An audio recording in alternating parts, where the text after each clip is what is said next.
Assalamualaikum warahmatullahi wabarakatuh.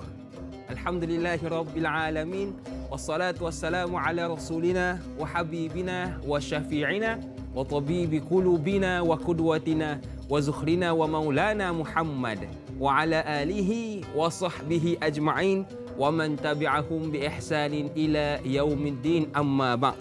Berarak jauh awan gemawan dari utara ke selatan. Selamat pagi wahai kawan. Jangan lupa makan sarapan. Alhamdulillah, sedang penonton yang dirahmati Allah sekalian. Saya ucapkan selamat pagi dan selamat memulakan pekerjaan bagi mereka yang bekerjalah, kepada semua rakyat Malaysia khususnya. Yang ada urusan saya doakan dipermudahkan, yang ada hajat saya doakan ditunaikan, dan yang ada masalah saya doakan diselesaikan insya-Allah. Baiklah sedang penonton yang dirahmati Allah sekalian. Bab kata pantun tadi ialah dalam sibuk kita ni terkejar-kejar nak pergi hantar anak, terkejar-kejar nak pergi masuk pejabat, jangan lupa makan sarapan. Takut bukan apa, kesihatan kita mula merudum dek kerana tidak sarapan. Jadi jangan lupa sarapan untuk datangkan tenaga kepada kita untuk senang melakukan ibadah ataupun kerja pada hari ini insya-Allah. Baiklah sedang penonton yang dirahmati Allah sekalian, pagi ini kita nak bincangkan tentang salah satu surah dalam Quran. Dalam Quran ada 114 surah dan pada hari ini kita nak petik salah satu daripadanya, iaitu surah Qaf. Dan pagi ini kita nak fokus kepada ayat 31 hingga ayat 38. Bersama dengan saya pada pagi ini, saya tidak keseorangan, seorang panel yang suaranya sedap sedang penonton. Minta lepas ni dia belanja lah. Iaitu Al-Fadhil Ustaz Dr. Muhammad Farid Ravi Abdullah.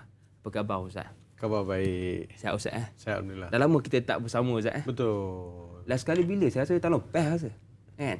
Tahun lepas. Betul. Alhamdulillah dipertemukan kembali di studio Tanya Nak Ustaz. Baiklah sedang penonton yang dirahmati Allah sekalian, yang ada soalan tentang tajuk kita pada pagi ini boleh sahaja buat panggilan ke talian bebas tol 1800 88 1677.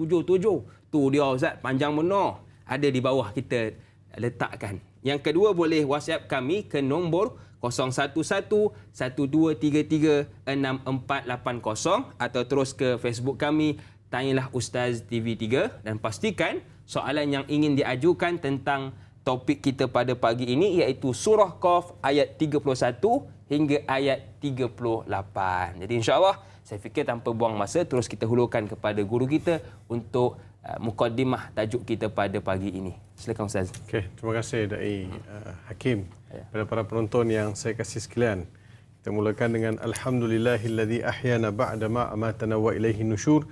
Segala puji bagi Allah yang telah menghidupkan kita setelah kita dimatikan untuk seketika, iaitu kita ditidurkan.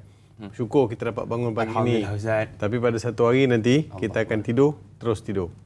Tak bangun dah. Segala puji bagi Allah. Jadi kita mulakan hari kita ni dengan membaca, mentadabbur dan mengamalkan Al-Quran Al-Karim. Jadi kita punya topik berlegar dalam surah Qaf. Surah Qaf. Kita telah membincang daripada ayat 1 sampai ke ayat ke-30. So hari ini kita nak sambung ayat 31 hingga 38. Okey, kita buat berperingkat-peringkat supaya kita dapat absorb. Ni dapat kita hadam kan, konten dan juga kefahaman kita terhadap surah Qaf.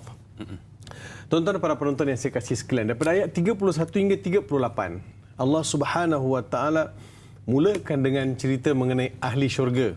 Syurga didekatkan. Kemudian apa nikmat-nikmat yang diperolehi oleh ahli syurga. Kemudian bagaimana Allah Subhanahu Wa Taala mendatangkan pula ujian-ujian kepada manusia ini dalam bentuk masa hidup mereka di dunia supaya mereka berjaya ketika dekat akhirat. Allah Subhanahu Wa Taala memperlihatkan satu situasi bagaimana manusia ini kelak bila berhadapan di hadapan Allah Subhanahu Wa Taala seperti orang yang mendambakan kasih sayang, belas ihsan supaya diringankan segala macam tuntutan dan juga dilebihkan pelbagai fadilat dan juga kurniaan daripada Allah Subhanahu Wa Taala. Jadi 8 ayat ini nampak macam ringkas, tetapi dia mempunyai mesej-mesej yang sangat-sangat bermanfaat untuk kita jadi seorang Muslim yang baik. Jadi sebelum itu, apa kata kita sama-sama tadarus dulu, okey. Kita tadarus. Kita tadarus dulu daripada ayat 31 hingga 38. Tengok sampai mana kita boleh habiskan. Jadi tuan-tuan perempuan di rumah bolehlah capai mushaf yang ada di rak buku di rumah tu, ataupun buka apps Al-Quran yang ada di handphone masing-masing untuk sama-sama kita membaca ayat daripada surah Qaf bermula ayat 31. Saya mulakan. Okey, silakan Ustaz. A'udzu billahi minasy syaithanir rajim. Bismillahirrahmanirrahim. Wa uzlifatil jannatu lil muttaqina ghayra ba'id. هذا ما توعدون لكل أواب حفيظ من خشي الرحمن بالغيب وجاء بقلب منيب ادخلوها بسلام ذلك يوم الخلود لهم ما يشاءون فيها ولدينا مزيد وكم أهلكنا قبلهم من قرن هم أشد منهم بطشا فنقبوا في البلاد هل من محيص إن في ذلك لذكرى لمن كان له قلب إن في ذلك لذكرى لمن كان له قلب أو ألقى السمع وهو شهيد ولقد خلقنا السماوات والأرض وما بينهما في 6 أيام وما مسنا من لغوب صدق الله العظيم. Okay. Kita lihat apa terjemahan ayat daripada 31 hingga 38. Baik. Allah Subhanahu wa taala berfirman pada ayat yang pertama, wa uzlifatil jannatu lil muttaqina ghayra ba'in. Sesungguhnya dan ingatlah pula pada hari kiamat itu didekatkan bagi orang beriman syurga, iaitu bagi orang bertakwa di tempat yang tidak jauh dari mereka. Yang keduanya, serta dikatakan kepada mereka, hadza ma tu'aduna likulli awwabin hafiz. Inilah yang dijanjikan kepada kamu, kepada tiap-tiap hamba yang sentiasa kembali, iaitu kembali kepada awwab, yang kembali kepada Allah dengan mengerjakan ibadat, lagi yang sangat memelihara dengan sebaik-baiknya segala hukum hakam peraturan Allah Subhanahu wa taala. Iaitu orang yang takut melanggar perintah Allah Subhanahu wa taala yang Maha Pemurah semasa tidak dilihat orang dan semasa ia tidak melihat azab Allah Subhanahu wa taala, serta dia datang dengan hati yang khusyuk. Man khasyiyar rahmana bil ghaibi wa jaa biqalbin munib. Udkhuluha bisalam. Masuklah kalian ke dalam syurga itu dengan sejahtera. Kalau di Saudi itu, kalau kita jadi makmum makmum Imam Sudesi kan, dia berhenti dekat udkhuluha bisalam. Dia baca dengan penuh penghayatan. Masuklah dengan penuh kesejahteraan ke dalam syurga Allah Subhanahu wa taala. Dzalika yaumul khulud. Yang demikian itu adalah hari yang kekal di dalam syurga. Mereka beroleh apa yang dikendaki di situ. Hadza ma tu'aduna likulli abd. Mereka beroleh apa yang mereka kendaki di situ, dan di sisi kami ada tambahan. Waladaina mazid. Hadza ma tu'adun. Waladaina mazid. Waladaina mazid di sisi Allah itu ada tambahan-tambahan lagi. Macam-macam tambahan yang Allah Subhanahu wa taala. Wa kam ahlakna min qablihim min qarnin hum ashaddu minhum batasha. Dan berapa banyak kaum yang ingkar, yang terdahulu daripada orang-orang musyrikin Mekah itu kami telah binasakan. Kaum-kaum itu telah lebih kekuatannya dan kehandalannya daripada mereka. Lalu kaum-kaum itu keluar mencari perlindungan di merata-rata negeri. Meskipun demikian, kadang dapatkah mereka menyelamatkan diri? Fahal min mahis. Mahis menyadakah tempat untuk mereka lari? Sesungguhnya keterangan-keterangan peristiwa yang disebut itu dzalika liman kana lahu qalbun aw alqa sam'a wa huwa syahid. Allah Subhanahu wa taala sebut sesungguhnya keterangan-keterangan dan peristiwa-peristiwa yang tersebut itu tidak syak lagi mengandungi pengajaran la zikra. Allah Akbar. Zikra liman kana lahu qalbun aw alqa sam'a wa huwa syahid. Peringatan bagi mereka yang ada hati perut atau yang menggunakan pendengarannya dan bersungguh-sungguh kepada ajaran dengan menumpukan hati dan fikiran. وَلَقَدْ خَلَقْنَا السَّمَاوَاتِ وَالْأَرْضَ وَمَا بَيْنَهُمَا فِي 6 أَيَّامٍ وَمَا مَسَّنَا مِنْ لُغُوبٍ. Dan demi sesungguhnya kami telah menciptakan langit dan bumi serta segala yang ada antara keduanya dalam enam masa dan kami tidak mengalami sebarang kesusahan atau susah payah. Ini 8 ayat. 8 ayat ini adalah menyentuh pertama sekali perkara berkaitan dengan syurga, perkara yang berkaitan dengan bagaimana janji Allah Subhanahu wa taala menepati ke atas orang yang beriman. Kemudian mereka datang ke akhirat dengan hati yang takut, dengan hati yang tunduk dan patuh, dan mereka masuk ke dalam syurga dan mereka akan kekal abadi dalam syurga dan nikmat-nikmat dalam syurga dilimpah-limpahkan, ditambah-tambah lagi. Kemudian Allah Subhanahu wa taala ingatkan segala macam nikmat Allah bagi itu. Allah ingatkan tidakkah kamu melihat bagaimana satu kaum sebelum kalian dimusnahkan. Sebab begini Hakim, surah ini turun di Mekah. Orang Mekah. Surah ini surah Makkiyah. Jadi orang Mekah ni, Arab Quraisy Mekah ni bukanlah satu bangsa yang terpisah daripada mendengar kisah nabi-nabi terdahulu. Mereka banyak dengar kisah-kisah nabi terdahulu, kaum-kaum terdahulu. Jadi mereka dengar kisah kaum Ad, Samud, Fir'aun, kisah Fir'aun. Jadi semua ni mereka dengar. Jadi Allah Subhanahu wa taala tanya, ada tak saki-baki diorang ni? Sedangkan setiap mereka itu ada rasul yang diutus, mereka ingkar, ada tak saki-baki? Tak ada. Oleh demikian, hendaklah kamu gunakan panca indera yang Allah Subhanahu wa taala berikan, hati, pendengaran, penglihatan, segala macam proses pencerapan maklumat itu supaya kamu dapat membatasi sikap kamu terhadap Nabi Muhammad sallallahu alaihi wasallam. Penghujungnya nak kata janji Allah, syurga, segala macam kehebatan, lihat Allah di dalam syurga, nikmat-nikmat dalam syurga, semua ini Allah janji. Oleh demikian, kalau kamu nak janji itu semua tertunai, kamu janganlah ikut perangai kafir Quraisy tu. Wahai kafir Quraisy, kamu jangan pula ikut kaum-kaum yang terdahulu supaya kamu tidak menjadi manusia yang rugi. Begitulah mukadimah yang dapat kita mulakan untuk ayat 31 hingga 38 surah Qaf. Baik Ustaz, terima kasih atas pencerahan. Kalau tengok ayat ini, ayat 8 je Ustaz, 31 hingga ayat 38, tetapi pengajaran dia ibrah subhanallah. Itu baru pencerahan, kita tak pergi secara detail tentang ayat 31 hingga ayat 38. Jadi insya-Allah kita akan membincangkan secara mendalam. Teruskan menonton Tanyalah Ustaz biar tahu, jangan keliru.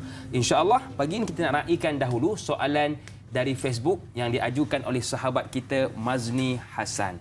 Assalamualaikum warahmatullahi wabarakatuh Ustaz dan Da'i serta kru yang terlibat. Waalaikumsalam warahmatullahi wabarakatuh. Ayat ke-31 surah Qaf bermaksud tidak didekatlah syurga itu kepada orang-orang yang bertakwa pada tempat yang tidak jauh dari mereka. Apakah maksudnya? Sedangkan kita tahu syurga itu seluas langit dan bumi serta mempunyai tingkatan-tingkatannya. Sebanyak mana ayat Al-Quran yang kita baca di dunia, maka sebanyak itulah juga tingginya tangga syurga yang akan kita daki nanti. Betulkan saya kalau saya silap Ustaz? Terima kasih. Terima kasih kepada Mazni Hasan yang sudi bertanya. Betulkan kalau dia salah Ustaz.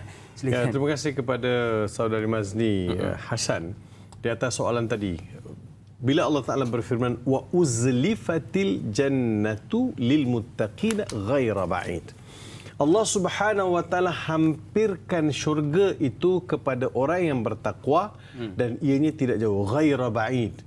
Dia tidak jauh. Jadi syurga ini Allah Subhanahu Wa Taala gambarkan begitu rapatnya dengan ahli-ahli takwa. Close to you. Syurga itu very close to you dengan izin. Maksudnya sangat hampir dengan ahli takwa. Jadi Allah Subhanahu Wa Taala beri satu rangsangan, wahai orang-orang bertakwa, bila kamu pergi ke akhirat besok, syurga itu seolah-olah mendekatkan diri kepada kamu. Bezanya, Kim, bila sesuatu nikmat Tuhan bagi, kita mencari dengan dia mencari kita. Sekarang syurga mendambakan kehadiran kita. Menanti-nanti kehadiran kita. Jadi bila kita jadi ahli syurga, Allah Subhanahu Wa Taala sebut dia jadi dekat. Dia bukan dekat tu dari sudut lokasinya, tetapi dia semakin mendekat.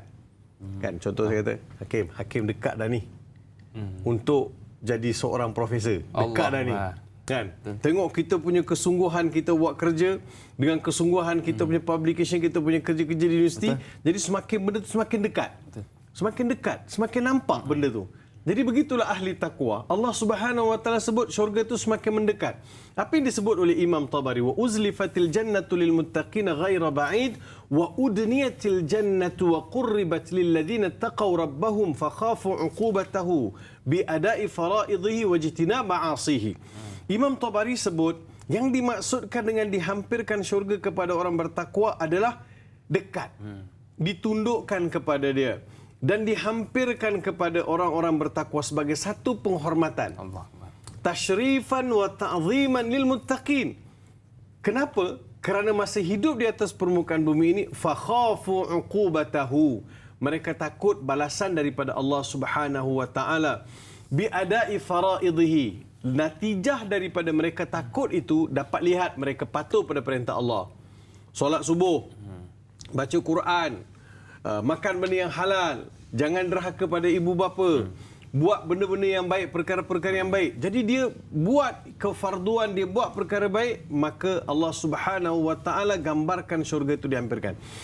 Perkataan takwa ni, Hakim. Jadi soalan daripada Mas ni tadi tu, ada satu benda, dia tingkat itu adalah bergantung, tingkatan kedudukan kita dekat akhirat adalah bergantung tingkatan hafalan kita terhadap Al-Quran. Katakan Hakim hafiz Al-Quran, jadi tingkat duduk paling tinggi. Macam kita ni hafal beberapa surah, dapatlah sikit. Dia mengikut kedudukan banyak mana kita hafal. Dan lebih-lebih lagi, boleh jadi juga mengikut kedudukan sebanyak mana kita faham. Dia begini, Kim, hafal dengan faham, dua benda yang berbeza. Betul. Yang hafal ada kelebihan, yang faham juga ada kelebihan. Betul. Jadi yang hafal ni dia jaga Quran. Yang faham ini dia mengangkat ajaran-ajaran Al-Quran. Sebab dia tidak boleh sampai bila-bila kita membaca Al-Quran ini semata-mata nak cari setiap satu huruf 10 pahala. Kan?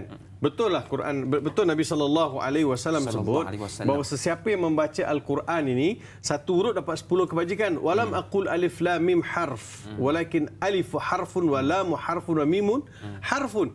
Aku tak kata alif lam mim itu satu huruf, tapi alif itu satu huruf, lam itu satu huruf, mim itu satu huruf.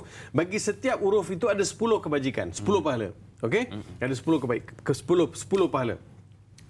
Adakah kita nak menjadi umat yang semata-mata membaca Al-Quran mencari 10 pahala tu? Hakim boleh letak macam ni.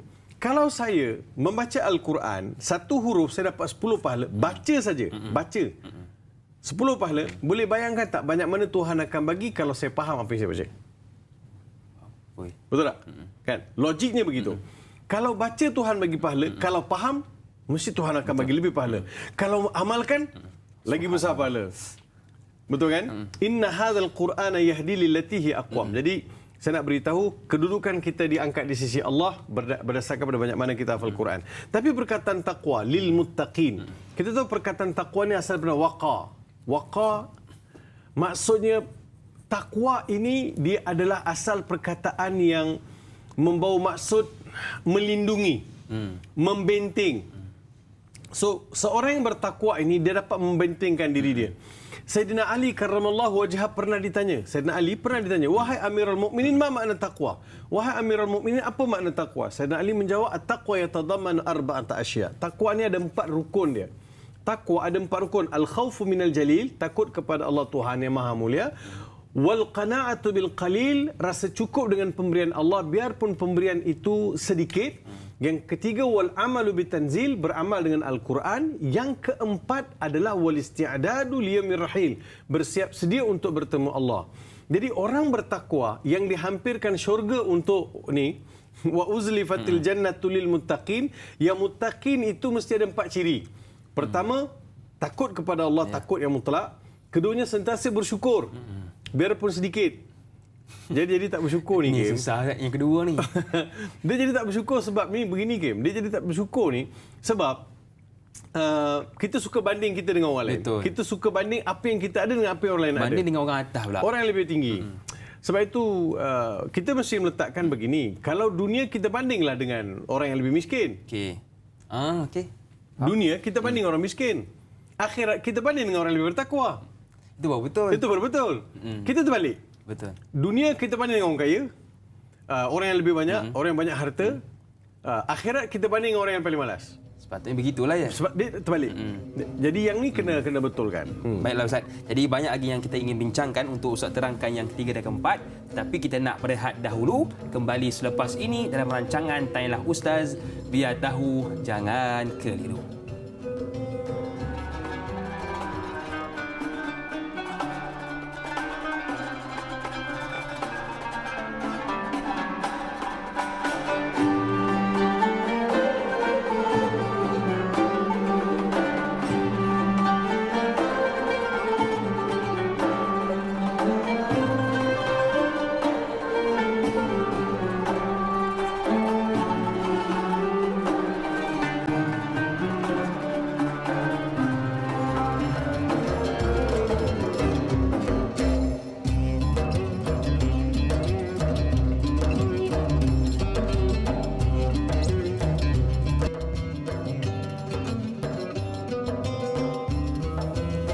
Alhamdulillah, terima kasih kepada anda yang masih lagi sudi bersama dengan kami. Buat anda yang mungkin baru bersama dengan kami pada pagi ini, kita membincangkan tentang surah Qaf ayat 31 hingga ayat 38 bersama dengan guru kita Al-Fadhil Ustaz Dr. Muhammad Farid Ravi Abdullah. Dan jadi kepada anda yang mungkin ada kemusykilan, boleh saja buat panggilan ke talian bebas tol 1800 881677 atau boleh WhatsApp kami ke nombor 011-1233-6480 atau terus ke Facebook kami Tanyalah Ustaz TV3. Pastikan soalan yang nak diajukan tentang surah Qaf ayat 31 hingga ayat 38. Baiklah sedang penonton, tadi Ustaz mungkin nak sambung sedikit tentang pencerahan tadi Ustaz. Silakan. Ya. Setelah kita bincang ciri-ciri orang bertakwa dengan 4 rukun tadi tu, salah satu rukun yang kita nampak jelas ialah beramal dengan Al-Quran. So dia menepatilah lil muttaqin ghaira ba'id.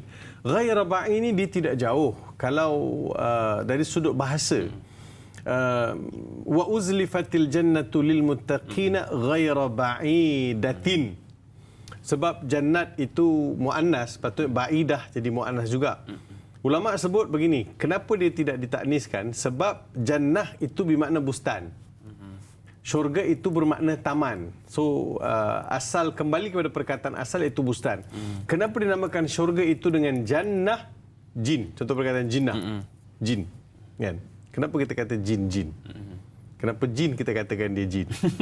Okay. Kenapa jin katakan jin? Sebab dia jin lah Ustaz. Kan? Sebab dia tak dapat dilihat. Perkara yang tidak dapat dilihat, perkara yang terselindung daripada mata kasar manusia, maka itu dinamakan sebagai jan, kan, benda yang tak nampak. Falamma janna alaihi al-lail. Nabi Ibrahim alaihissalam apabila dia mengajak kaum dia beriman kepada Allah, bila berlaku malam. Bila berlaku malam tak ada benda nampak. Falamma janna alaihi al-lail. So jadi gelap lah. Jadi gelap. Jadi benda yang tak nampak. Falamma janna alaihi al-lail ra'a kaukaba. Bila jadi malam nampak planet Zuhal. Ulama kata planet Zuhal. Nampak. Jadi maksudnya jannah itu bermaksud barang yang tidak dapat dilihat, syurga.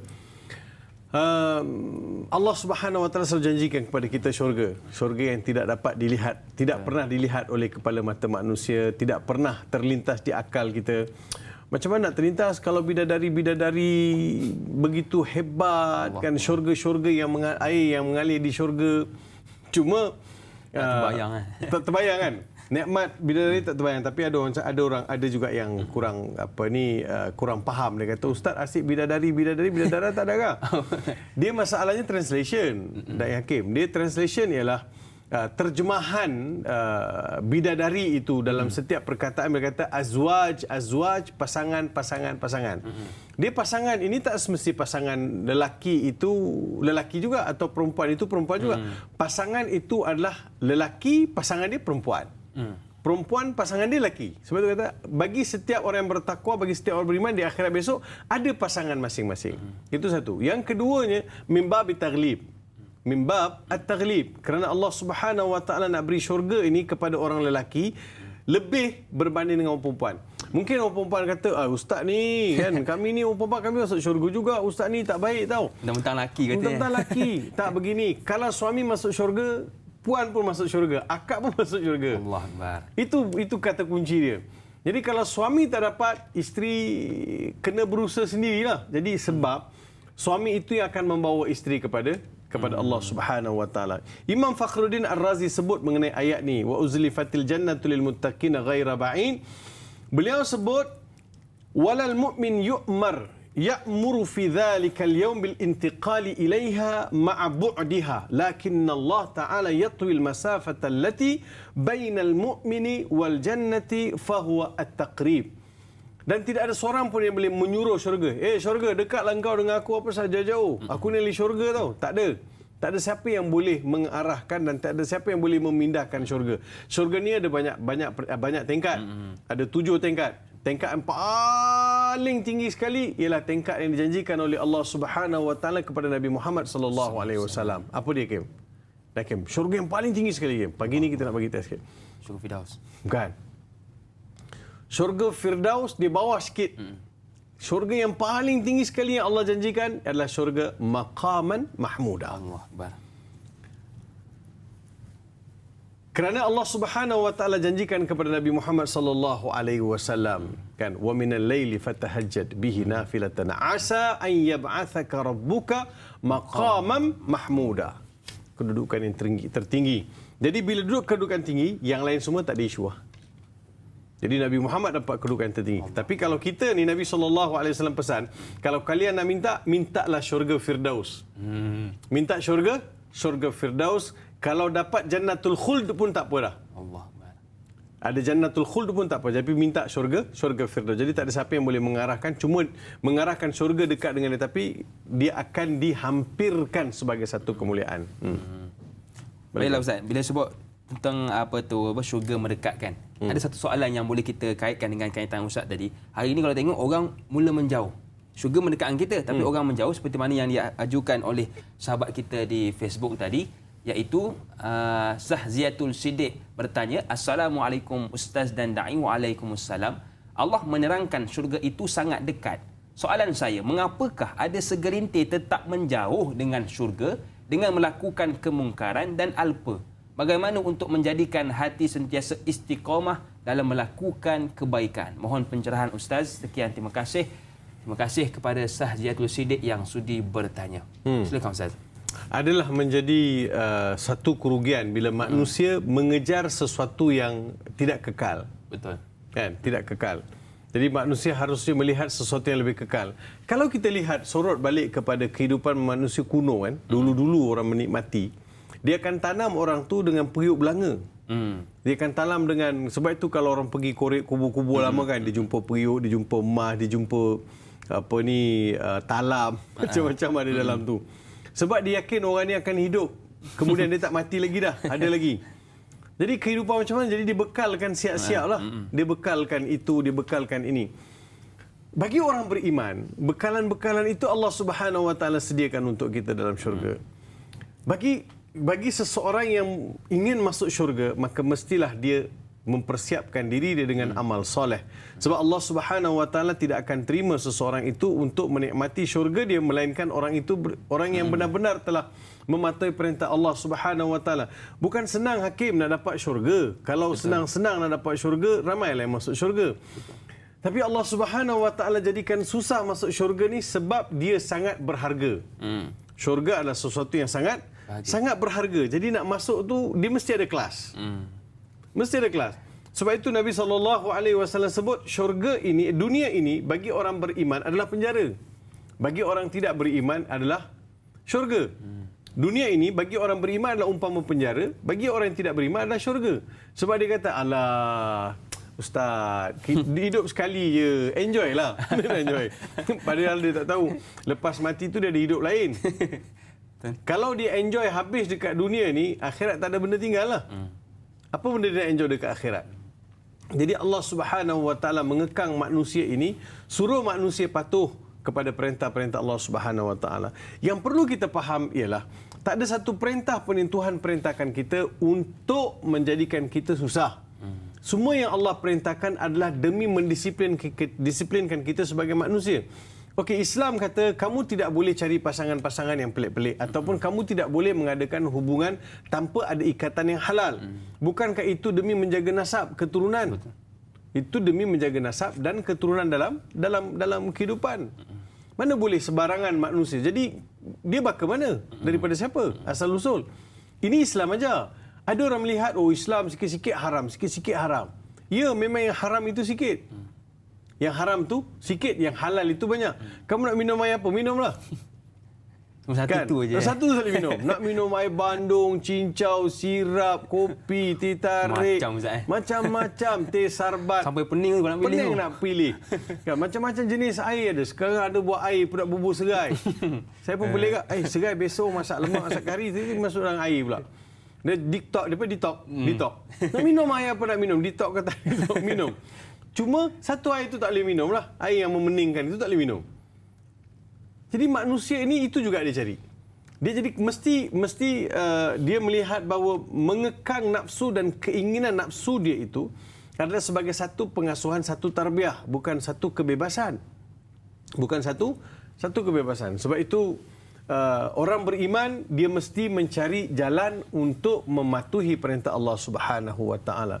Jadi manusia tidak boleh alpa, jangan lupa bahawa dia ada sajak yang ditulis oleh seorang guru kami dulu. Dia kata, wahai pemuda serta pemudi, harapan bangsa tiang negeri, jangan leka menghias diri, amal ibadat segera dicari, kepada Allah jangan berhenti, menjunjung titah berbuat bakti, dosa maksiat jangan campuri.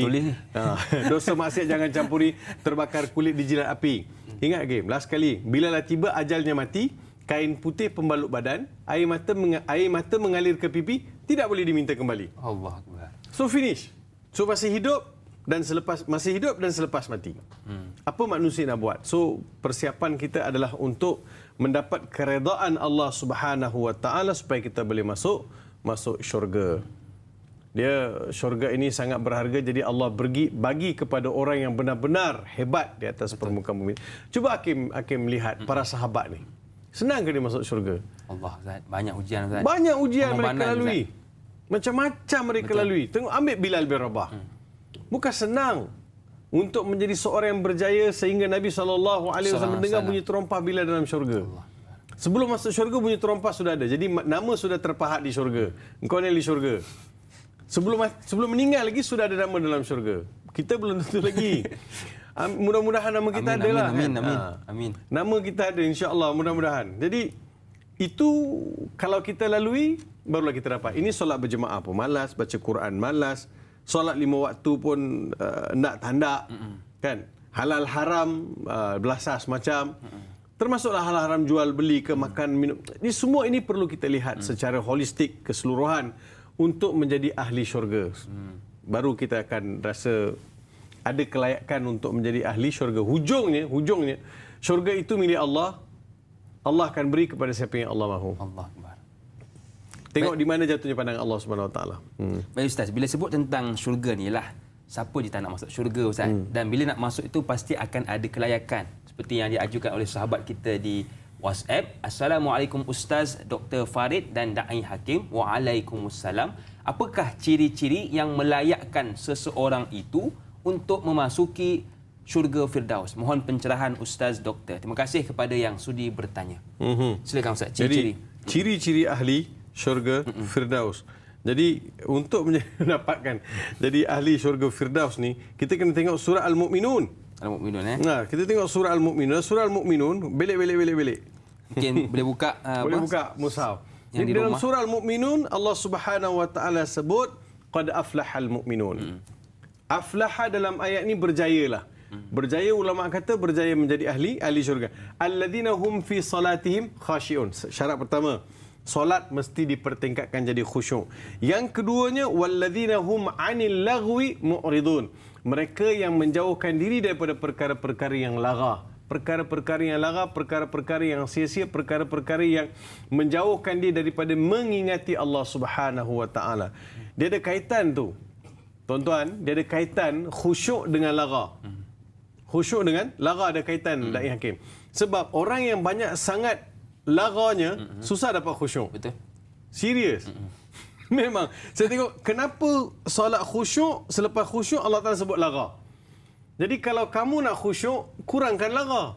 Tu dia punya ni Dia punya formula dia. Dia punya formula dia.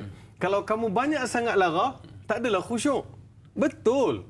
Kalau yalah dia hibur, suka mendengar muzik, menonton, dia mesti dalam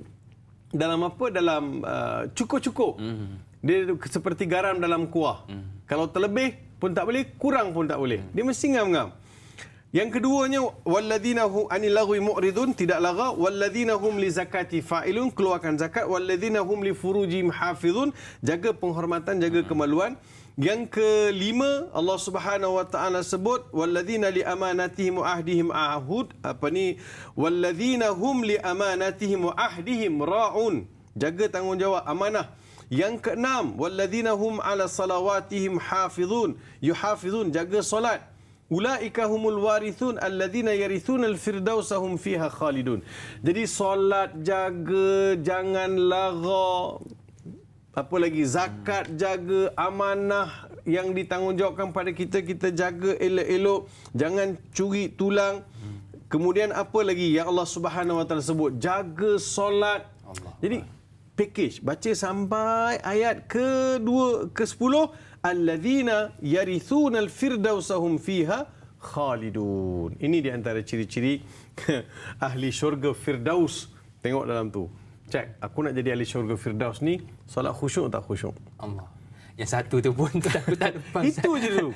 Bagi lepas yang itu dulu. Solat khusyuk tak khusyuk? Ini sering sangat lupa rakaat. Allahu Akbar. Dia selalu sangat lupa rakaat. 3 ke 4? 3, 4 ni dia dalam setahun 2-3 kali jadi okey lah. Boleh lah. Manusia kan lupa. Yalah. Tapi dia boleh dikatakan setiap minggu ada je rakaat dia lupa. Asyik sujud sahwi. Asyik sujud sahwi banyak kan. Tu yang seterusnya lara lah. Banyak sangat lara. Happy banyak sangat, hiburan banyak sangat, suka sangat. Allahu Akbar. Ini di antara perkara yang kita kena tengok sebagai formula, indikator ahli syurga Firdaus yang disebut dalam surah Al-Mu'minun. Baik Ustaz, terima kasih atas pencerahan. Jadi itu kerayakan untuk kita masuk ke syurga Firdaus. Boleh cek surah Al-Mu'minun ayat 1 hingga ayat 10. InsyaAllah sedang menonton, kita nak berehat sekali lagi. Kembali selepas ini dalam rancangan Tanyalah Ustaz, biar tahu jangan keliru.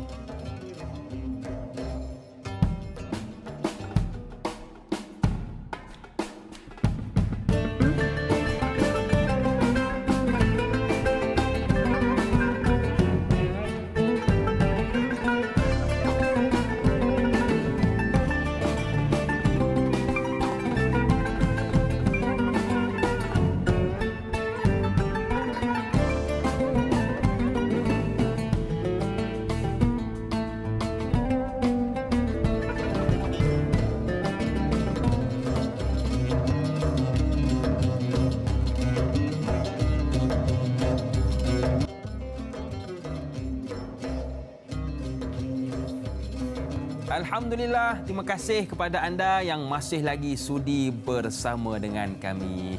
Buat yang menonton menerusi Facebook, kalau boleh tekanlah butang suka dan kongsikan apa yang kita dapat pada pagi ini insya-Allah. Baiklah sedang penonton, kita sudah bicarakan tentang ayat 31.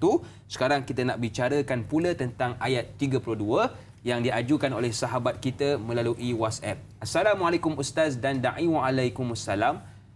Dalam ayat ke-32, apakah maksud memelihara sebaik-baiknya segala hukum dan peraturan Allah? Yang kedua, apakah hukum dan peraturan Allah Subhanahu wa taala? Adakah bermaksud hukum yang 5?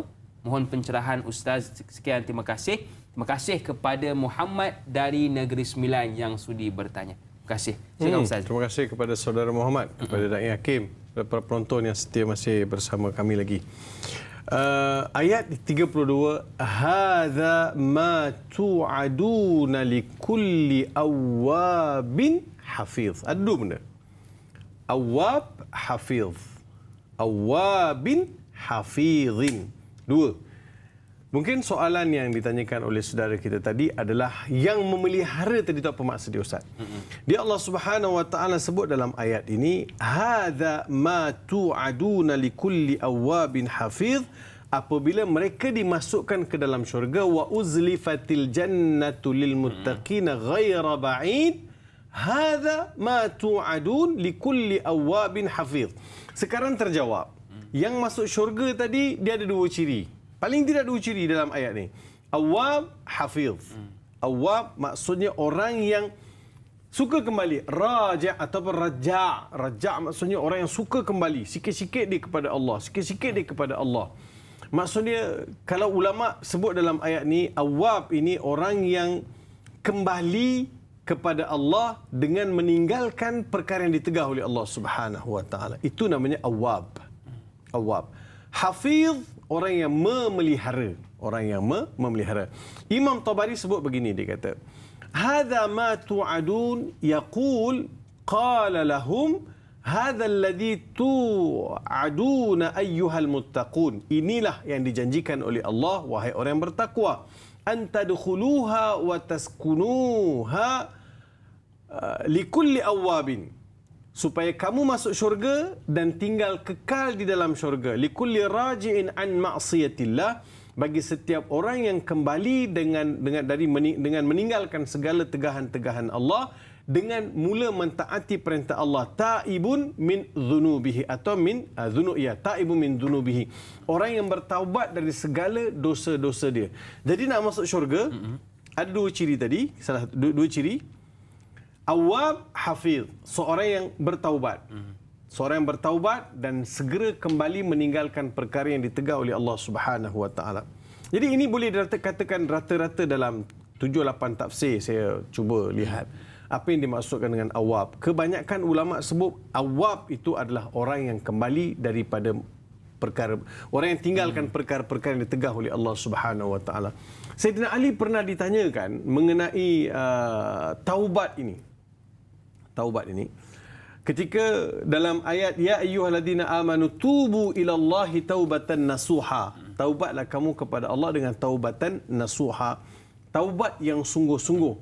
Bila kata taubat yang sungguh-sungguh ni, Sayyidina Ali sebut taubat yang sungguh-sungguh ini adalah ada beberapa ciri. Di antaranya mentaati perintah Allah Subhanahu wa taala seperti mana kamu suka melakukan kemaksiatan tadi. Jadi ada orang, dia suka buat benda-benda yang salah ni. Dia suka, happy, suka kan. Seronok dia. Jadi sekarang ni, tanda dia taubat kembali kepada Allah, dia mentaati Allah dengan penuh keseronokan, macam mana seronok yang dia lalui dalam dia melanggar perintah-perintah Allah Subhanahu wa taala. Jadi itu awwab, taubat.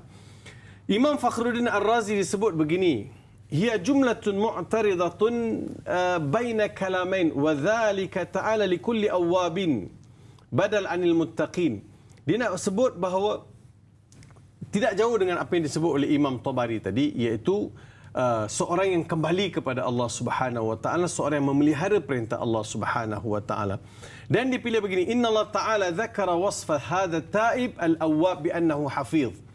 Orang yang taubat ni pula hakim, dia adalah seorang yang memelihara pula.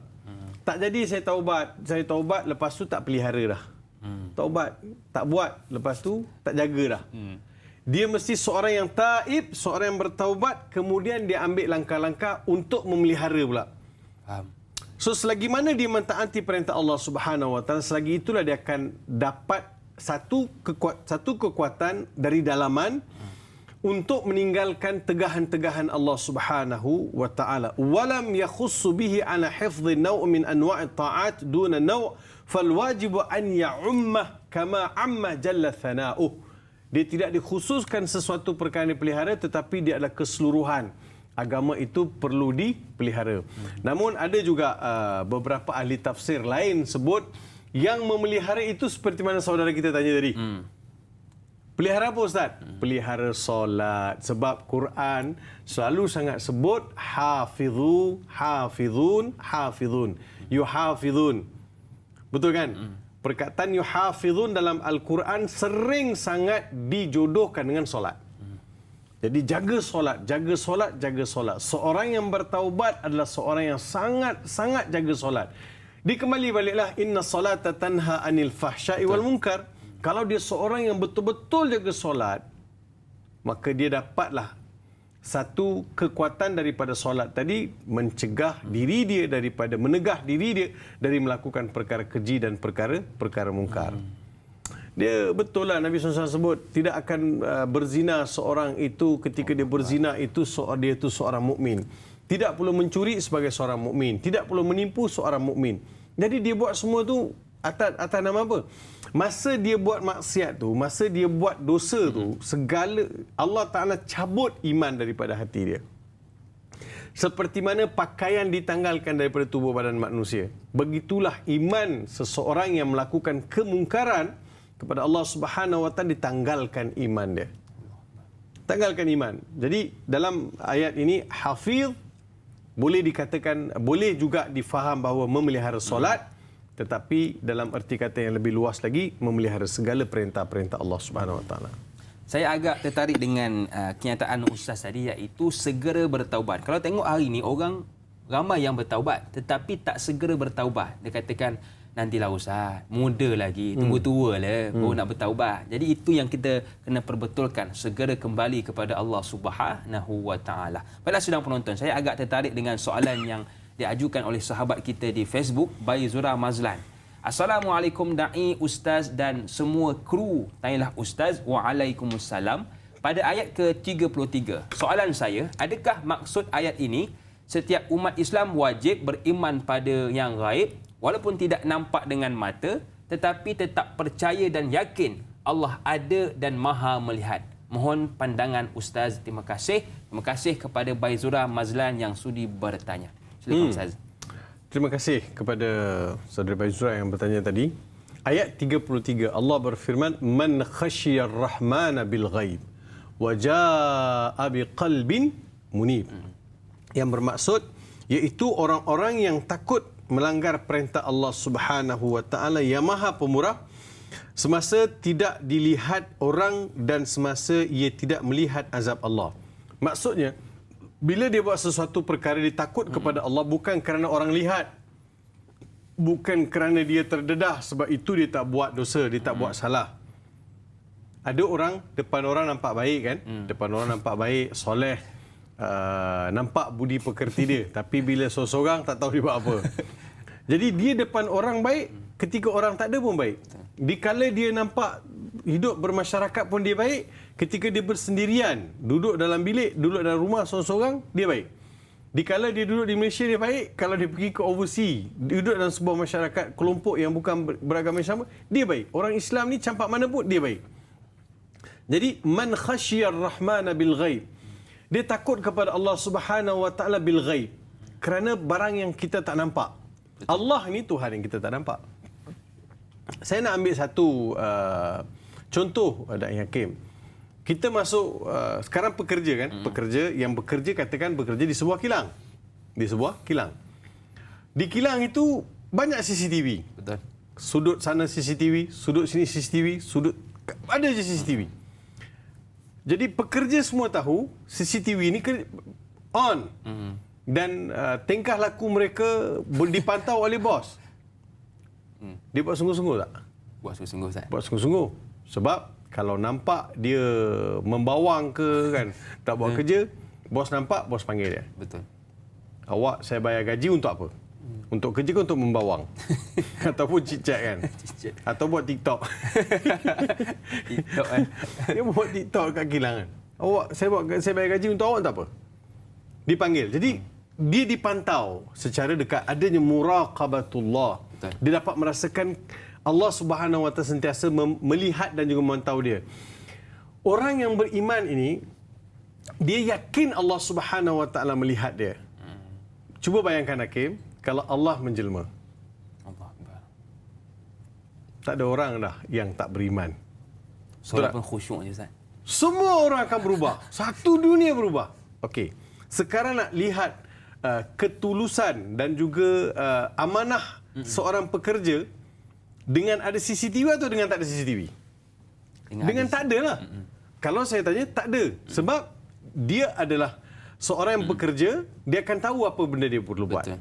Sebab dia tahu dah, dia sudah berjanji dia akan buat kerja betul-betul, dia akan tunaikan segala visi dan misi company, dia akan buat sungguh-sungguh. Jadi tak perlu CCTV. Baru nampak dia ni sungguh tak sungguh. Cuba esok Kilang kata minta maaf untuk seminggu ni kita punya CCTV tak dapat on sebab kena peti semalam dan rosak. Oh, seronok. Rosak katakan. Seronok. Bos tak pantau. Orang beriman tidak boleh begitu. Dia mesti ada God conscious. Dia panggil God conscious. Dhamirun aiqadhathu khasyatullah. Dhamirun aiqadhathu khasyatullah. Naluri fitrah yang disedarkan adanya Tuhan. Itu yang penting. Naluri fitrah yang disedarkan adanya Tuhan.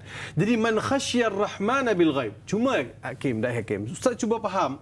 Kenapa Ar-Rahman dalam 99 nama, kenapa man khasyal man khasyal jabbar, man khasyal ar-rahim, man khasya asy-syakur, man khasya sabur bil ghaibi, tak, dia kata man khasyar rahman. Dia datang dalam uslub cukup dengan kasih sayang. Penuh dengan kasih sayang. Tuhan ni, kau nak sayang, kau ni takut pada Allah ni bukan kerana takut semata-mata takut. Kau takut ni takut dia tak sayang kau. Patut kau rasa takut ni Allah berpaling daripada engkau. Kau patut kau rasa takut begitu. Itu yang lebih utama. Allah ni, kau takutlah kepada Allah. Kau macam-macam kau buat pun Allah tak timpakan apa-apa balasan ke atas engkau. Patut kau rasa takutlah. Dia tak ambil, sekali kau dah ambil susah. Betul. Allah bagi. Dia macam kita tahu ada bomo-bomo yang buat kerja pelik-pelik ni kan. Kita kata, Ustaz, bomo ni dah santau ni kan. Macam mana Allah boleh izinkan? Dia macam ni, Allah Subhanahu Wa Taala bagi je. Bagi dulu, nanti Allah Taala akan sentap sekali. Dia macam kita belayam lah, Hakim. Kita belayam kan, katakan Hakim ada ayam 50 ekor kan. Pagi kur bagi gandum, bagi jagung kan. Takkan kita nak simpan sampai bila-bila ayam tu? Betul. Sampai tiba masanya, tunggu kau. Kan? Nanti raya kau siap kan, ataupun nanti keluarga aku berkumpul siap kau. Jadi Allah Ta'ala bagi untuk manusia buat jahat ni. Dia bagi, nanti satu hari nanti dia akan sentap. Allah Ta'ala kata Ar-Rahman. Dizahirkan sifat Ar-Rahman supaya manusia rasa ada nilai kasih sayang. Dan Hakim, kita lihat Nabi Adam AS. Nabi Adam AS dalam syurga. Bila Nabi Adam langgar perintah Allah Subhanahu Wa Ta'ala, terlucut segala pakaian yang menutup aurat. Betul kan? Sehingga dia berlari dalam syurga cari daun pokok kayu untuk tutup aurat dia, kan? Jadi itu immediately punishment. Jadi maksud hukuman yang ditimpakan ke atas Nabi Adam AS secara segera. Immediately. Cuba kalau hari ini ada orang pergi beratur, orang Islam beratur dekat kedai nombor ekor, nak tikam nombor ekor. Baru nak tikam, terlucut seluar. Tak jadi nak tikam. Kan? Baru nak langkah kaki masuk tempat pelik-pelik, terlucut pula seluar dengan baju. Tak ada kan? Tak jadi. Sebab Allah Subhanahu Wa Taala tangguhkan. Allah Akbar. Allah Subhanahu tangguhkan. Bil ghaib maksud benda yang tak nampak. Ghaib ini benda yang tak nampak.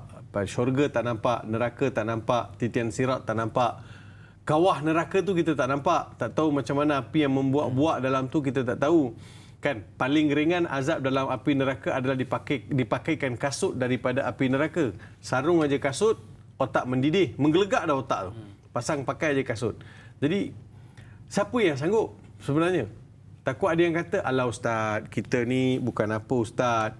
kita buat dosa ni dia macam minyak dengan air lah Ustaz. Minyak panas. Kan betul minyak panas. Minyak panas kan. Kalau tercampak sikit air, lepas tu air tu hilang Ustaz. Jadi macam itulah. Habis kuat pun kita takkan Allah nak kekalkan kita neraka. Nanti kita kau senang.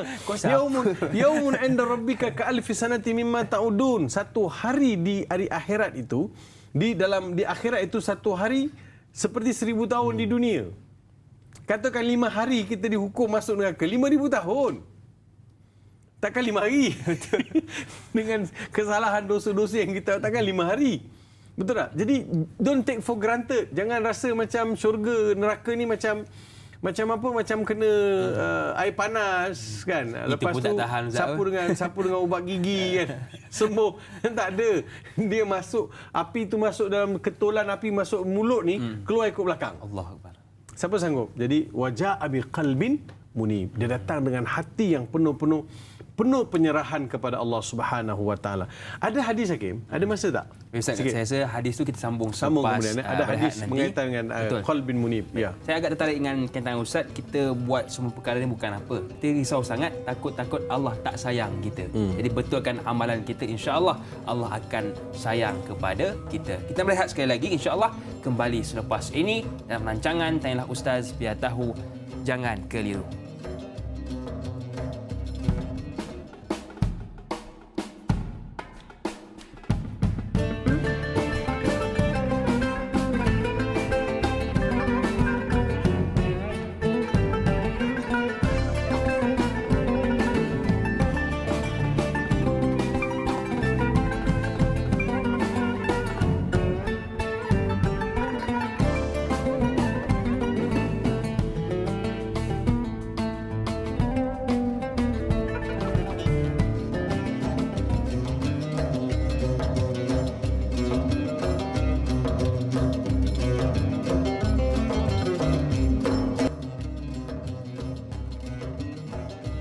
Alhamdulillah, terima kasih kepada anda yang masih lagi sudi bersama dengan kami. Semoga apa yang kita dapat daripada Ustaz tadi memberikan kita manfaat dan kita sebarkan kepada sahabat kita, adik-beradik kita dan juga jiran kita mungkin, insya-Allah. Baiklah Ustaz dan sidang penonton, tadi Ustaz nak bicarakan tentang satu hadis, mungkin Ustaz boleh sambung. Ya. Silakan. Saya sambung sikit Hakim, berkaitan dengan man khasyiyar rahmana bil ghaib wa jaa bi qalbin munib. Allah Subhanahu Wa Taala beritahu siapa yang datang kepada Tuhan yang Maha Pemurah tadi tu, bil ghaibi, man khasyiya bil ghaib, siapa yang takut perkara-perkara yang ghaib, dia tak dapat lihat tapi dia yakin benda itu akan berlaku. Dia beriman kepada Allah dengan sebenar-benarnya, dia bukan orang yang mempertikaikan benda yang tak nampak. Wa jaa bi qalbin munib, dia datang bertemu dengan Allah, hati yang telah menyerah diri kepada Allah Subhanahu Wa Taala dengan sepenuhnya. Hadis Nabi sallallahu alaihi wasallam daripada an Abi Hurairah radhiyallahu anhu qala Rasulullah sallallahu alaihi wasallam la yalijun nar rajulun baka min khasyiatillah. Tidak akan masuk disumbatkan ke dalam neraka lelaki yang pernah menangis kerana takutkan Allah. Jadi khasyah tadi itu takut. Jadi kalau ada tangisan-tangisan, esakan-esakan suara, kan, kerana takut kepada Allah Subhanahu Wa Taala, orang ini tak masuk neraka. Sebab itu menangis kerana Allah, dua benda titisan yang Allah Subhanahu Wa Taala sangat kasih, sangat sayang. Pertama, titisan darah di medan jihad dalam peperangan, dan juga kedua, titisan air mata kerana takutkan Allah Subhanahu Wa Taala. Jadi tidak akan disumbatkan, tidak akan dihumban dalam api neraka selagi mana ada orang ataupun lelaki yang menangis takutkan Allah Subhanahu Wa Taala, hatta ya'uda al-labanu fi ad-dar'i, sehinggalah susu itu dikembalikan kepada tempat asalnya. Kan kita perah susu kan? Jadi sehinggalah susu itu dikembalikan. Boleh kembali tak susu tu? Boleh tak masukkan balik? Katakan kita perah susu daripada lembu kan? Boleh tak susu tu kita masukkan balik daripada tempat asal kita perah? Tak boleh. Itu maksudnya mustahil. Bila dia menangis, takutkan kepada Allah Subhanahu Wa Taala, dia takkan dimasuk dalam api neraka. Ini hadis daripada Imam At-Tirmizi. Riwayat yang kedua pula, Ani bin Abbas radhiyallahu anhuma Qala sallallahu alaihi wasallam, ainani la tamassuhuma an-nar. Dua biji mata ini tidak akan disentuh oleh Allah Subhanahu wa taala, tidak akan disentuh oleh api neraka. Ainun bakat min khasyatillah wa ainun batat tahrisu fi sabilillah. Dua jenis mata, kita kata, dua jenis mata yang Allah Subhanahu wa taala tidak akan membenarkan api menyentuh dia. Pertama sekali, mata yang menangis kerana takutkan Allah. Yang keduanya, mata yang berjaga di medan-medan jihad atau dalam medan peperangan. Ada orang yang ditugaskan di tepi-tepi kemah atau di keliling tempat kita berehat ni di medan jihad. Ada kumpulan orang yang akan berjaga mengawal daripada serangan musuh. Jadi kena tidur. Kawan-kawan yang tidur ni, dia kena jaga. Dia kena jaga. Maka mata ini Allah Subhanahu wa taala janji untuk mereka adalah syurga. Jadi mata ni jangan main. Betul, Ustaz. Jadi dia sebenarnya kalau hati keras ni susah nak menangis. Betul. Ada orang senang menangis. Dia ingat Allah menangis. Ada orang cakaplah apa pun dia tak ada perasaan. Susah. Mata dia memang susah sangat nak menangis. Jadi belajarlah menangis. Menangis ini dia akan lembutkan lagi hati kita. Jadi Imam Al-Ghazali, Abu Hamid Al-Ghazali yang meninggal pada tahun 505, beliau ada sebut begini mengenai ayat ini, kata, "Allaqal khasyata bir-Rahman." Dia kenapa dikaitkan takut itu dengan sifat Ar-Rahman? Duna ismil khiyar awil muntaqim mutakabbir wa nahwi, tanpa gunakan nama-nama lain Allah Subhanahu wa taala. Litakuna al-khasyatu ma'a dzikri rahmah, supaya jadinya takut itu dengan takut kerana sayang. Tadi kita sebut sayang. Fala takunul khasyata tatiru qalbuka murratan, supaya takut ini tidak menjadikan engkau jauh. Sebab itu dalam Islam, takut kepada Allah dia akan mendekatkan diri kepada Allah Subhanahu wa taala. Takut kepada Allah dia akan mendekatkan diri kita kepada Allah. Takut kepada makhluk dia akan menjadikan kita jauh daripada makhluk tersebut. Katakan satu lorong tu, kawasan tu tak ada keras lah, ada rimau lah apa kan. Orang akan rasa takut. Ataupun dulu Hakim ada pengalaman tak, penolong kanan disiplin. Kalau boleh kita akan elak. Tak nak jumpa, betul tak? Betul. Jadi kita akan menjauhkan diri. Menjauhkan diri daripada orang macam tu. Tapi dengan Allah Subhanahu wa taala, takut yang akan mendekatkan diri kepada Allah Subhanahu wa taala. Dia hati ni, benda yang qalb ni. Banyak benda boleh bincang mengenai qalb. Biqalbin munib. Hati ni, Hakim, dia adalah satu organ yang perlu ditarbiah. Kalau Dai Hakim lihat dan juga kaum muslimin dan muslimat yang saya kasih sekalian, kalau kita lihat dalam Al-Quran, kita baca Quran, kita cuba cek banyak mana Allah Subhanahu wa taala sebutkan qalb. Ada 118 kali Allah Taala sebut qalb. Saya tidak tahu ada tak saya sebut dalam program Tanyalah Ustaz ni. Ni dada kita ni, dada kan, dia panggil sudur, sadr. Wallahu alimun bizati as-sudur. Allah Maha mengetahui apa yang ada dalam dada manusia. Sadr. Ni sadr. Dalam sadr ini, dalam sudur ini ada qulub, ada qalb, ada hati. Dalam hati itu pula ada fuad. Fuad. Kan? Yang lebih halus lagi. Dalam fuad itu pula ada ulul albab. Dan kalau kita tengok kerangka dia besar, sudur, qalb, fuad, ulul albab. So keempat-empat tu 4 peringkat, 4 perkara, 4 proses pentarbiahan. So senang cerita, semua organ yang ada dalam hati perut manusia ini, dia akan memberi gambaran sebenarnya bagi manusia. Kalau tak masakan Allah Ta'ala sebut sebanyak 118 kali. Summiyal qalbu qalban likathrati taqallubihi. Dinamakan qalb kerana dia sering sangat berbolak-balik. Allah Ta'ala sebut, siapa-siapa yang datang jumpa dengan Allah Subhanahu wa taala, yauma la yanfa'u malun wala banuna illa man atallaha biqalbin salim. Hari manusia tidak akan diberi manfaat, biar banyak mana harta, biar banyak mana anak pinak, biar banyak mana pangkat jawatan, semua tidak akan memberi manfaat kepada manusia melainkan mereka yang datang berjumpa dengan Allah hatinya tenang, hatinya dalam keadaan bersedia. Biqalbin munib. Satu perkara tuan-tuan saya nak ajak tuan-tuan juga lihat jaa. Cuba tuan-tuan lihat perkataan jaa. Wajaa. Jaa telah datang. Jaa dalam Quran semua past tense, tak ada present tense. Semua fi'il madhi. Jaa semua fi'il madhi. Dan jaa ini pula dalam Quran dia takkan datang melainkan perkara itu perkara besar. Sukar. Jadi Allah Taala beritahu siapa yang datang jumpa Allah Subhanahu wa taala wajaa biqalbin munib, datang dengan hati yang benar-benar menyerah. Jadi nak dapatkan hati yang benar-benar redha menyerah kepada Allah Subhanahu wa taala adalah satu yang sukar. Very complicated. It's very complicated. Jadi macam mana nak bawa hati yang tenang masa nak mati ni? Ya Allah, aku redha. Tak adalah Nabi macam Nabi SAW. Ila rafiqil a'la, ila rafiqil a'la, ila rafiqil a'la. Untuk menjadi teman kepada Tuhan yang maha tinggi. Jadi lain. Kalau kita menggelupur kok game.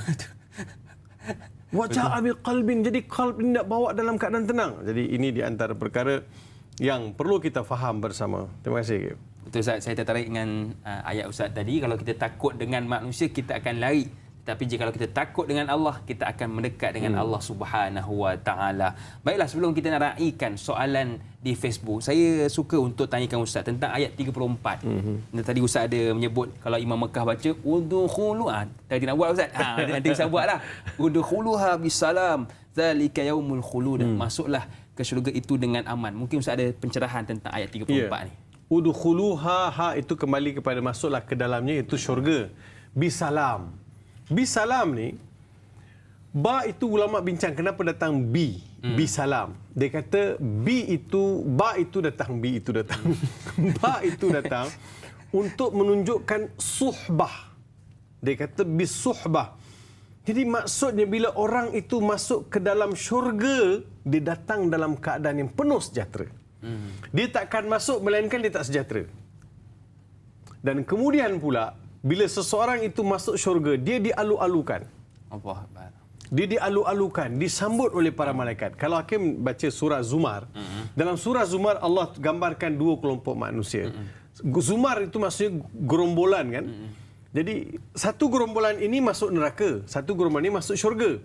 Jadi yang masuk neraka ni Allah tersebut wasiqal ladzina kafaru ila jahannam zumara hatta idza ja'uha futihat abwabuha wa qala lahum khazanatuha.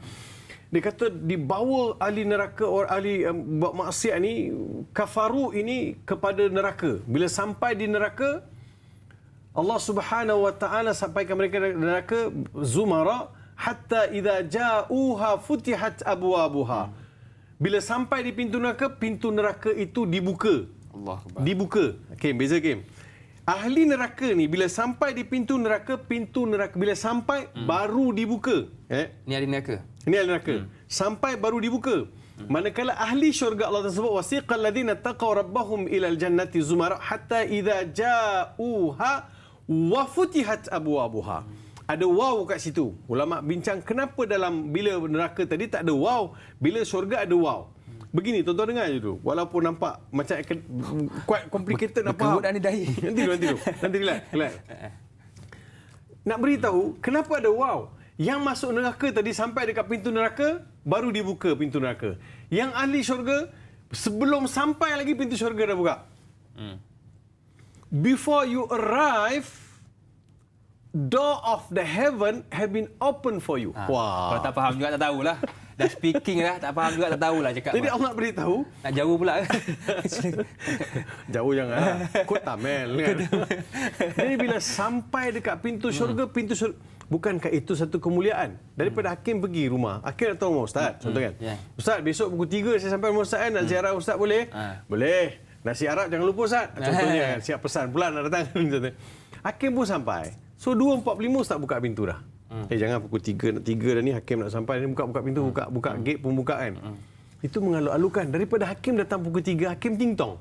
Ting-tong. Assalamualaikum. Hakim berkata apa? Orang nak bagi tahu dah nak datang. Ke mana pula pergi orang tua ni? Ni kan? Contoh kan? Jadi bila ahli syurga ni datang, pintu dibuka, mengalu-alukan bisalam, kemudian bisalam dengan sejahtera. Keduanya pula ahli syurga dialu-alukan. masuk, salamun alaikum tibtum fadkhuluha khalidin. Penjaga-penjaga di syurga tu, silakan masuk, tafadhal, salamun alaikum. Kesejahteraan, hari ini kesejahteraan. Tak balik dah. Dia neraka dulu, syurga kemudian ada possibility. Tapi syurga dulu, neraka kemudian memang tak ada.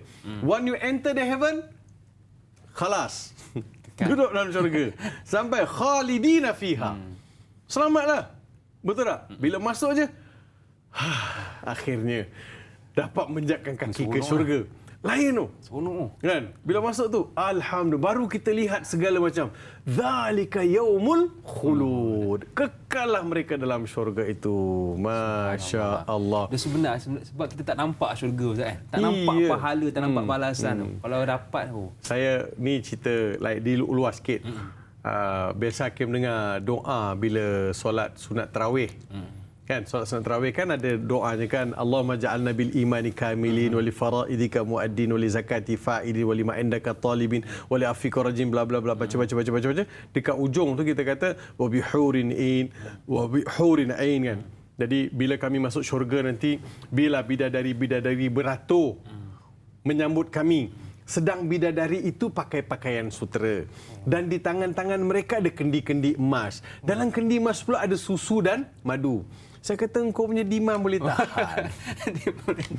Baru 8 rakaat solat sunat tarawih. Siap kau boleh bagi justifikasi. Kan, bidadari tu kalau nak sambut saya, mesti pakai sutera. Kalau pakai cotton, saya tak nak. Kalau bidadari pakai cotton, kenapa?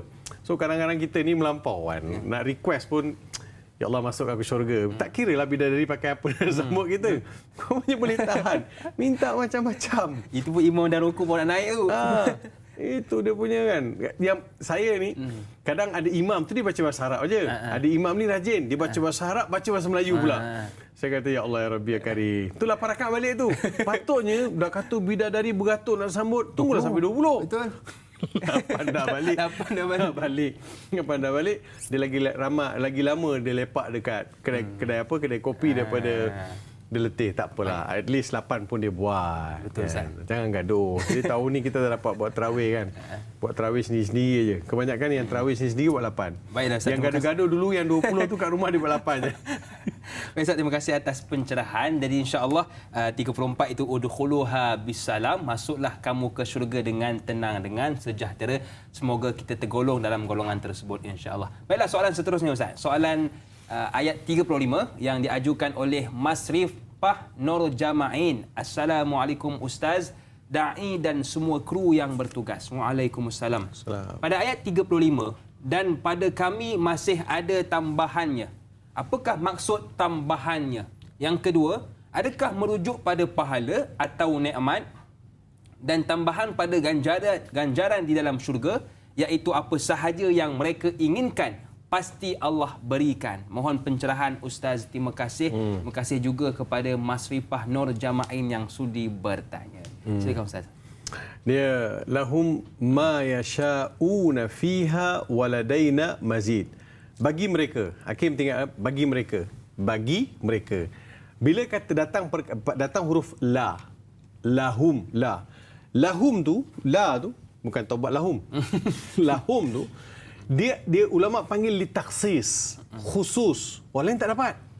Hanya untuk you saja. Hanya untuk kamu saja ni. Ma yasha'un, apa yang mereka mahu. Dia tak kata ma yas'alun. Bagi mereka apa-apa yang mereka minta. Tak. Minta ni boleh jadi benda yang saya minta terhad. Ataupun yang saya tahu sajalah saya minta. Okey, saya kata Hakim. Hakim, ada makan, Hakim? Kita pergi makan kan, contoh. Kita pergi makan. Tak tahu, dengan Hakim ni asyik cerita makan je. Pagi buat ni. Dah, entah suruh sarapan tadi kan. Jadi, pergi Hakim, jom makan, Hakim.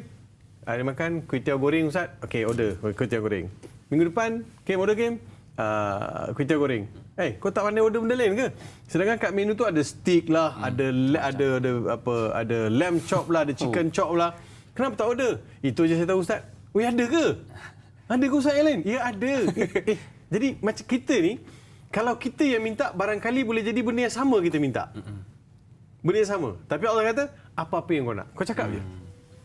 Apa yang nak? Ada benda yang terlintas, ada benda yang tak terlintas. Hakim pernah terlintas tak bila bidadari makan makanan itu, bila telan air liur, lalu air liur tu nampak? Nak tahu terlintas tak terlintas, kita nak jawab di TV9 Ustaz. Baiklah Ustaz dan senang penonton, kita akan Tanya Ustaz di TV3 akan berakhir di sini, tetapi teruskan menonton siaran tambahan lagi 30 minit di TV9. Tanyalah Ustaz, biar tahu, jangan keliru.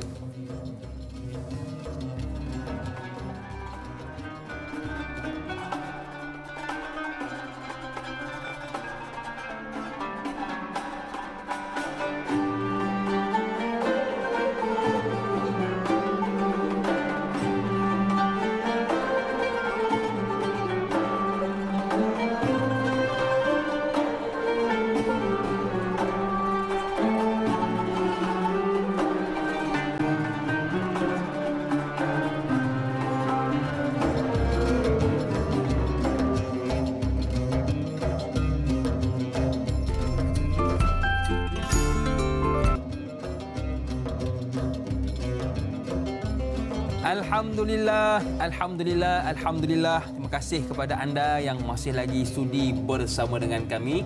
Buat anda yang mungkin baru bersama dengan kami pada pagi ini, hari ini kita bincangkan tentang surah Qaf ayat 31 hingga ayat 38 bersama dengan guru kita Al-Fadhil Ustaz Dr. Muhammad Farid Ravi Abdullah. Jadi kepada anda yang ada kemusykilan, boleh sahaja buat panggilan ke talian bebas tol 1800 881677 atau boleh WhatsApp kami ke nombor 011 1233 6480 atau terus ke Facebook kami Tanyalah Ustaz TV3. Terima kasih saya ucapkan kepada mereka yang sudi menonton Tanyalah Ustaz menerusi Facebook dan Kaca TV, dan yang menerusi Facebook, kalau boleh tekanlah butang suka dan kongsi. Semoga apa yang kita dapat hari ini bukan sahaja kita dapat, bahkan orang lain pun juga dapat tahu, insya-Allah. Baiklah, sebelum kita berhenti tadi, Ustaz nak sambung tentang waladaina mazid. Di sisi kami ada tambahan. Apakah tambahan tersebut? Silakan Ustaz. Terima kasih Hakim. Terima kasih kepada sahabat yang tanya soalan ini tadi kan. Jadi bila kita baca tafsir ni, kita nak lihat satu-satu supaya kita dapat faham dari sudut struktur ayat tu dan juga kaitannya dengan perkara yang kita bincangkan. Bila Allah Taala beritahu waladaina mazid lahum fiha ma yashaun, yang ni kita sebut dah, dalam syurga apa-apa yang kita nak semua ada. Semua ada, bidadarinya, pakaian suteranya, sungai-sungai daripada madu, arak, air mineral. Jadi macam-macam sungai ada. Jadi macam-macam nikmat ada. Tapi dalam tu pun Allah sebut waladaina mazid. Jadi ada lagi tambah. Ada lagi tambah.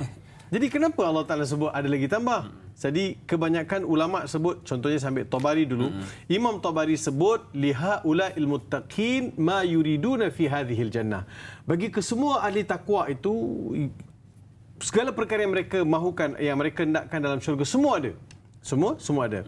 Allati uzlifat lahum min kulli ma tashtahihi nufusuhum wa taladdu uyunuhum. Jadi apa saja mereka nak, semua didekatkan. Sehingga diriwayatkan bahawa saya dalam syurga ni tak payah minta pun.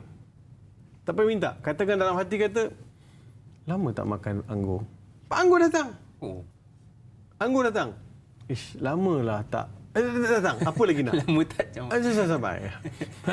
Jadi tapi janganlah tanya benda yang merepek. Ustaz, petai ada tak? Jering ada tak? Bawa kertas ada tak? Ni bukan sifat ahli syurga. Kalau benda merepek-repek, ada yang kata, Ustaz, dalam syurga ada rokok tak? Saya kata tak ada. Kenapa Ustaz? Kalau rokok ada, api kena ada. Kalau rokok boleh, tapi kena pergi neraka. Sebab api dalam syurga tak ada. Alam bakar-bakar kau sekali. Nak syurga. Kata nak benda yang terhidang. Katakan saya nak rusa bakar seekor. Terhidang. Terhidang. Jadi bagi Allah Subhanahu Wa Taala tidak ada benda yang mustahil. Jadi yang paling menarik sekali ayat waladaina mazid, bahawa keseluruhan, kebanyakan majoriti ulama tafsir sebut waladaina mazid itu adalah an-nazaru ila wajhillah. Allah. Melihat wajah Allah Subhanahu Wa Taala. Dalam hadis-hadis yang sahih sebut, kita akan melihat Allah Subhanahu Wa Taala bila sampai masanya, seperti mana kita melihat bulan purnama. melihat bulan purnama yang penuh, indah, permai. Jadi setakat itu je ulama umpamakan.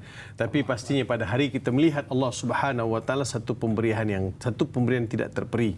Itulah kemuncak nikmat yang Allah Subhanahu Wa Taala janjikan dalam syurga. Waladaina mazid. Itulah dia yang kebanyakan ulama sebut melihat kepada Allah Subhanahu Wa Taala. Itulah kerugian terbesar kita jikalau tak dapat melihat Allah Subhanahu Wa Taala. Jadi pastikan bila kita beramal dengan amalan kita pada hari ini, pastikan Allah terima supaya hujungnya dapat kita melihat akan Allah Subhanahu Wa Taala. Baiklah Ustaz, kita terus ke soalan yang diajukan oleh Nur Hayati Ismail berkenaan ayat ke-36.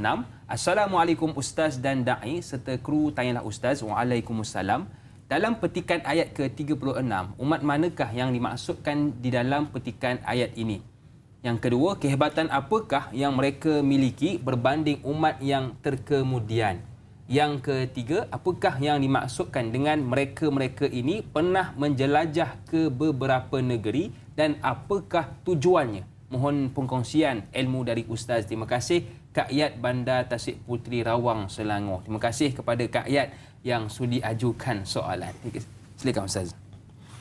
Ayat yang ke-36 ni adalah satu ayat yang memberi peringatan kepada kafir Quraisy, kepada penduduk Mekah.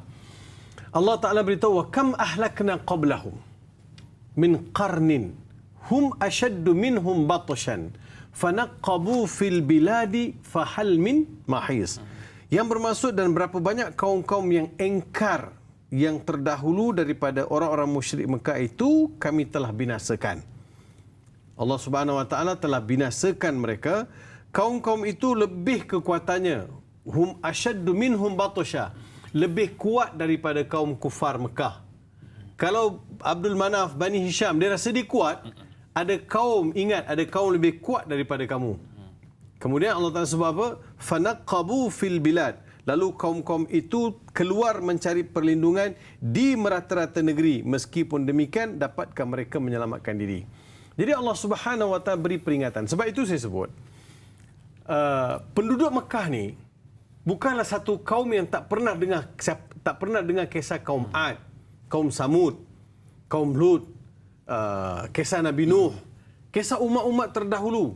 Bukan mereka tak pernah dengar. Mereka semua dengar kisah-kisah ni. Dan kisah-kisah mereka tu pun mereka didendangkan akan kekuatan. Contoh kaum Ad. Wa tanhituna wa yanhituna minal jibali buyuta. Allah Ta'ala beritahu kaum Ad ini adalah satu kaum yang suka memahat batu. Pantang jumpa batu dia akan pahat. Akhir pernah pergi Jordan? Pernah tak? Pernah. Di Jordan ada satu tempat nama dia Petra. UNESCO tak pernah sampai. UNESCO mencadangkan di antara tempat yang perlu kita kunjungi sebelum mati. Di antara dulu dia masuk Seven Wonders. Dia masuk dalam Seven Wonders, termasuk 7 ajaib dunia. Kemudian dia terkeluarlah add benda lain pula. Tak apa, itu bukan isu. Isunya sekarang ni kalau kita pergi situ kita akan dapat lihat bagaimana kekuatan kaum Ad.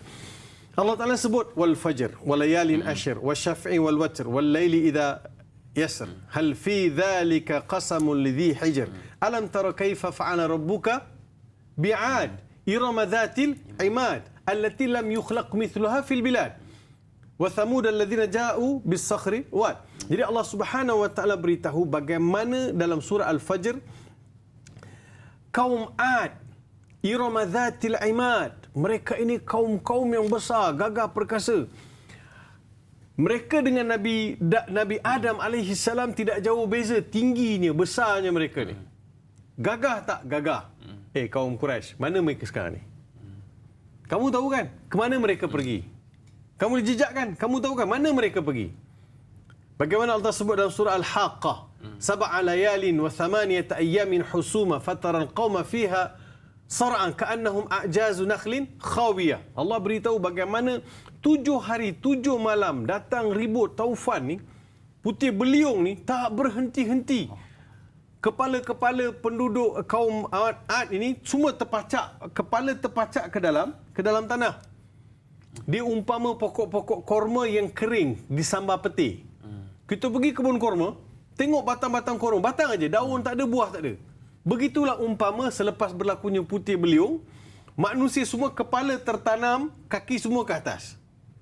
Bukannya kaum Quraisy tak tahu cerita tu. Okey, paling dekat dengan mereka. Cerita apa? Cerita tentera Abraha. Tentera Abraha yang datang dengan kenderaan, dengan gajah, dengan segala macam kemodenan peperangan, sehingga penduduk Mekah tinggalkan kota Mekah, lari duduk dekat Safa Marwah. Sebab kata tentera Abraha datang ni macam Ya'juj wal Ma'juj, dia akan hancurkan kita semua. Tapi Abdul Muttalib kata apa? Abdul Muttalib kata, innallaha rabban sayahmiha. Kaabah tu ada Tuhan. Tuhan tu akan protect Kaabah. Don't worry. Don't worry tu tambahan daripada saya. kata, jangan takut. Kaabah tu ada Tuhan akan protect. Bukannya mereka tak tahu. Mana mereka semua? Kemana pergi? Gagah semua mereka. Hum ashaddu minhum batashan. Fanaqabu fil bilad. Jadi mereka bertebar. Buat kerosakan situ. Sebab dah tinggi macam lebih kurang Nabi Adam. Dia bukannya duduk satu tempat. Mesti dah berlayar. Yang mana dulu duduk dekat Mesir, kemudian hujung hayat mereka di Palestin. Ada yang duduk di Iraq, hujung hayat mereka dekat Yaman. Jadi ke mana pergi semua tu? Tak ada kan? Betul. Jadi Allah nak beritahu, ingat. Kalau kamu rasa kamu gagah, kalau kamu rasa kamu mulia, kalau kamu rasa kamulah kaum yang terpilih, maka mana mereka semua? Kamu pun akan menerima nasib yang sama, dan sekarang ini sudah tidak ada lagi petunjuk-petunjuk mereka. Kita hanya dengar, dan dengar itu cerita yang sampai kepada mereka ada riwayat secara turun-temurun. Betul, Ustaz. Hari ini kalau kita gah pun, tengoklah umat dulu. Gah pun dihilangkan oleh Allah Subhanahu wa taala. Baiklah Ustaz dan senang penonton, kita nak berehat sekali lagi Ustaz insya-Allah, dan kembali selepas ini dalam rancangan Tanyalah Ustaz, biar tahu jangan keliru.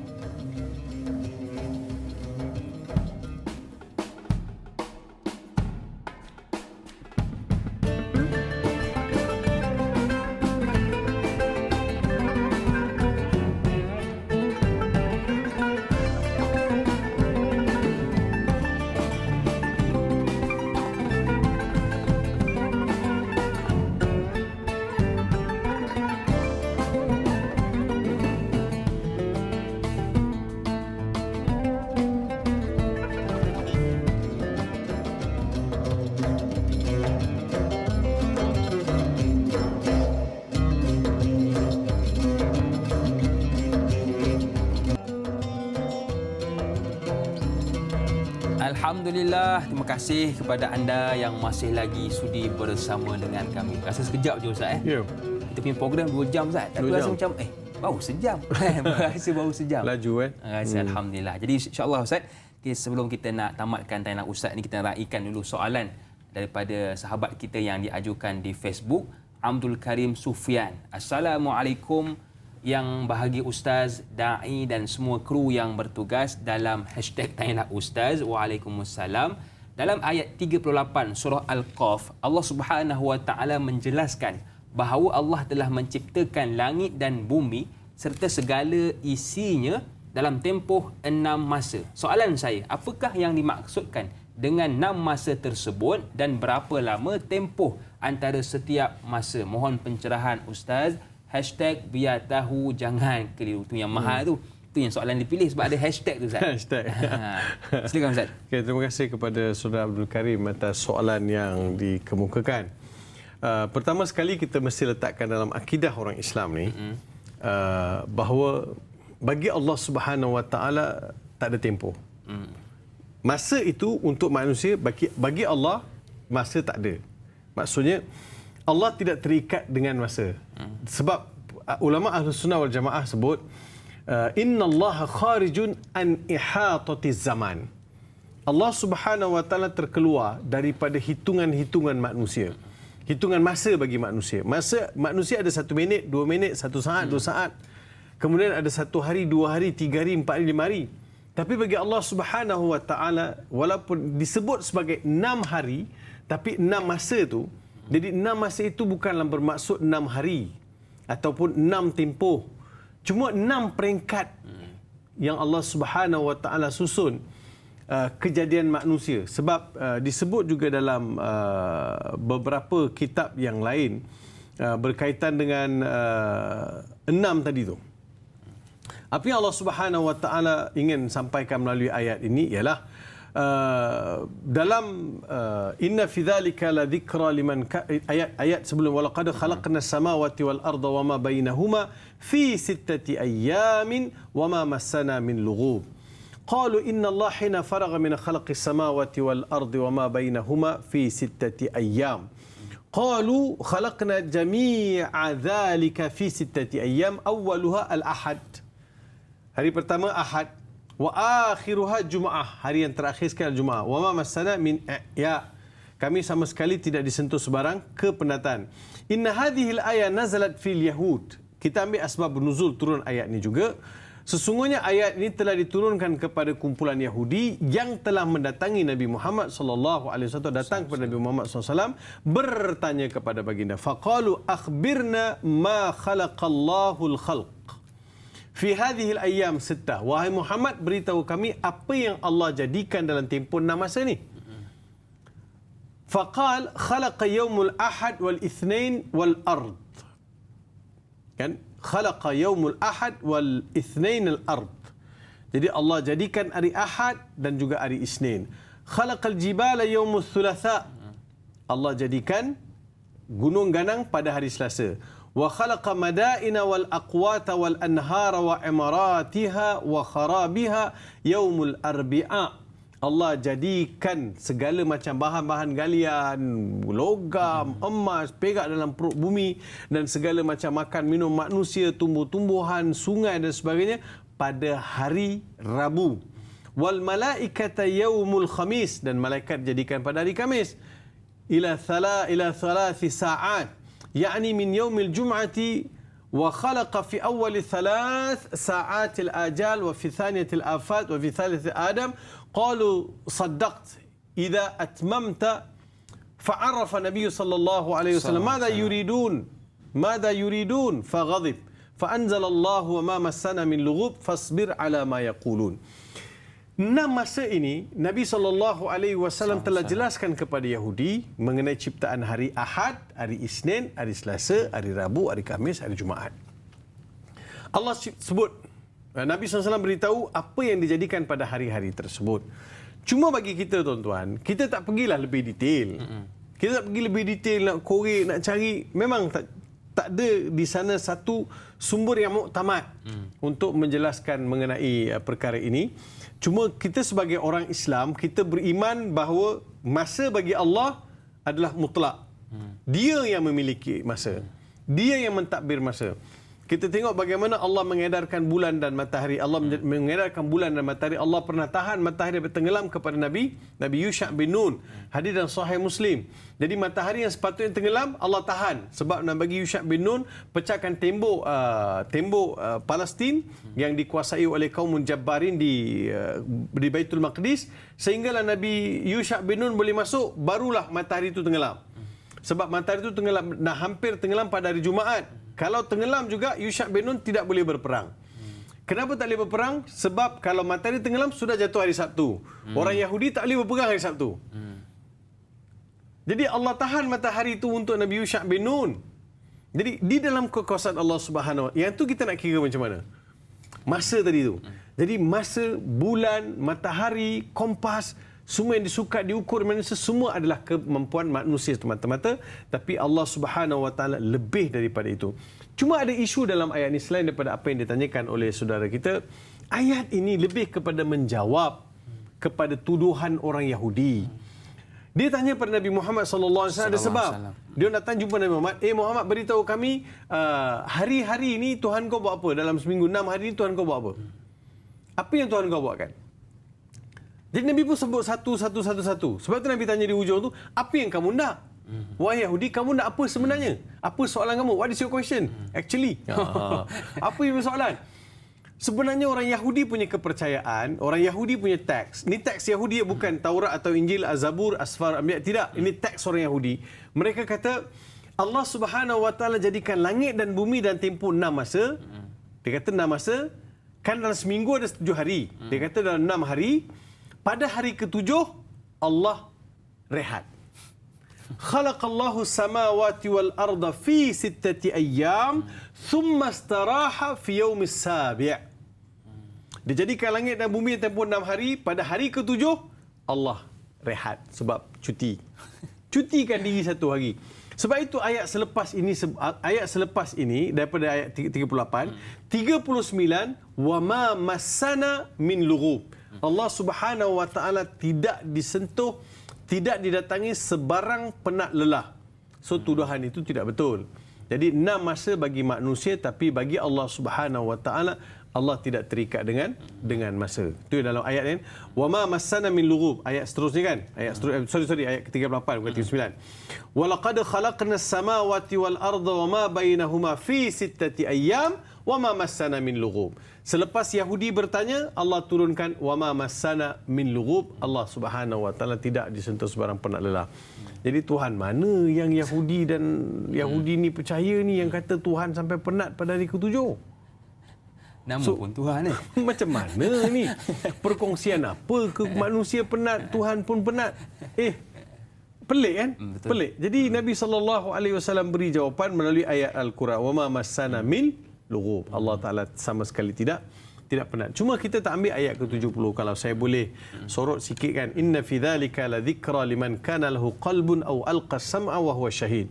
Sesungguhnya semua yang kita bincang tadi, terutamanya pada masuk syurga, nikmat-nikmat syurga, melihat Allah dalam syurga, datang dengan hati yang menyerah diri kepada Allah bulat-bulat. Kemudian Allah cerita mengenai kisah kaum terdahulu. Semua ini zikra. Satu peringatan. Bagi peringatan. Peringatan untuk siapa? Liman kana lahu qalbun. Bagi orang yang ada hati perut. Jadi Allah nak beritahu, kalau orang tu ada hati perut, segala peringatan aku ni pasti akan beri kesan. Tapi kalau hati perut pun tak ada, tak jalan. Daripada mana you nak ambil pengajaran? Au alqas sam'ah. Ataupun dia dengar aja dulu, wa huwa syahid. Dan dia menyaksikan segala perkara yang telah diceritakan, telah diberitakan.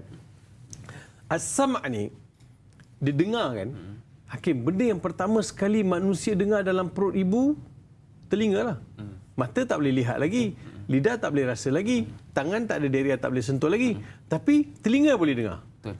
Setiap hari Hakim tidur, apa yang shut down dulu? Mana ya? Shut down. Maksudnya apa yang stop dulu function dia? Function. Tubuh ada, apa tubuh Hakim? Telinga. Bila kita nak tidur, apa yang shut down dulu? Telinga. Kalau telinga tak shut down, kita tak boleh tidur. Betul.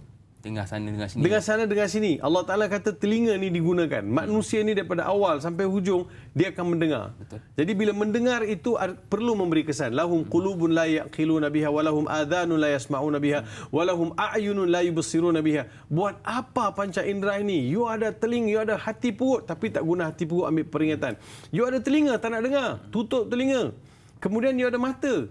Kalau tak nak dengar, ada mata kan? Tengoklah. Tengok dan ambil pengajaran. Maknanya guna panca indera kita untuk kita dekat dengan Allah Subhanahu Wa Taala. Baiklah Ustaz dan sedang penonton, kita pun sudah berada di penghujung rancangan. Ustaz sudah bahaskan ayat 31 hingga ayat 38. Jadi insya-Allah sebelum kita tutup program kita pada pagi ini, mungkin Ustaz ada sedikit doa sebagai memberkati program kita pada pagi ini. Silakan Ustaz. Bismillahirrahmanirrahim. Alhamdulillahirabbil alamin wassalatu wassalamu ala asyrafil anbiya'i wal mursalin وعلى آله وصحبه أجمعين. اللهم صل وسلم على حبيبنا المصطفى عليه الصلاة والسلام. اللهم اجعلنا من الذين يستمعون القول فيتبعون أحسنه.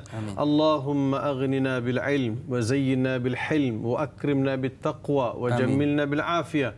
اللهم لا سهل إلا ما جعلته سهلا واجعل الحزن بقدرتك سهلا. اللهم بارك لنا في بكورنا هذا اليوم. اللهم بارك لنا في بكورنا هذا اليوم. اللهم بارك لنا في بكورنا هذا اليوم. اللهم اجعل القرآن حجة لنا ولا تجعل القرآن حجة علينا.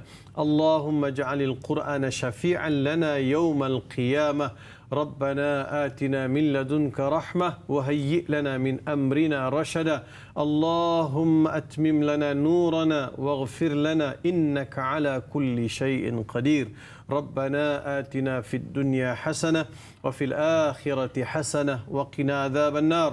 وصلى الله على سيدنا محمد وعلى آله وصحبه وبارك وسلم. سبحان ربك رب العزة عما يصفون وسلام على المرسلين Walhamdulillahi Rabbil Alamin. Amin, amin ya rabbal alamin. Terima kasih kepada guru kita yang sudi berkongsi ilmu dengan kita pada pagi ini. Dan kepada anda, teruskan menonton Tanyalah Ustaz pada esok pagi bersama dengan moderator kita Da'i Hadari dan juga panelnya Ustaz Mat Ghazali Ibrahim dengan topik pengajian hadis Tangan yang Memberi, bermula jam 6.30 pagi hingga 8.30 pagi. Akhir kata, cantik teluk pantainya landai, tambat perahu tepi kuda, biar buruk kain dipakai, asalkan ilmu penuh di dada. Saya Da'i Hakim, senyum nampak gigi, ada rezeki, jumpa lagi. Assalamualaikum warahmatullahi wabarakatuh.